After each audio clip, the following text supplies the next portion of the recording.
एक एकदा माझ्यासोबत असं का होतं हे मला पण समजत नाही, तर काय झालं हे मी तुम्हाला सांगणारच आहे. पण आज मी तुमच्यासोबत वांग्याच्या भाजीची रेसिपी शेअर करणार आहे.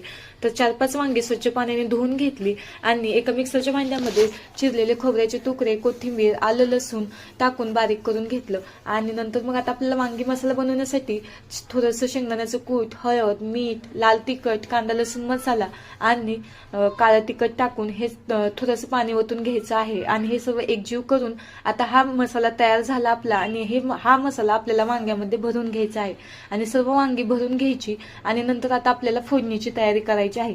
तर त्यासाठी गॅसवर एक कढई ठेवायची आणि त्यामध्ये तेल ओतून जिरे मोहरीची फोडणी देऊन आपण मिक्सरमध्ये केलेला खोबऱ्याचा मसाला होता तो टाकून छान असा परतू द्यायचा. आणि इथे माझ्यासोबत असं झालं की व्हिडिओच शूट नाही झाला, म्हणूनच म्हणते की एक एकदा माझ्यासोबत असं होतं की जे मला पण समजत नाही.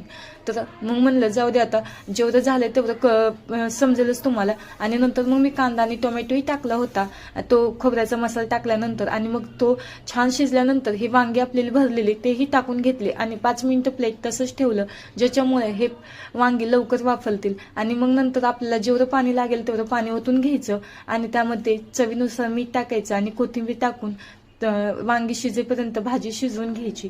आणि नंतर मग बघू शकता तुम्ही किती छान अशी भाजी झालेली आहे. आणि ही चपाती आणि भाकरीसोबत एकच नंबर लागते. तर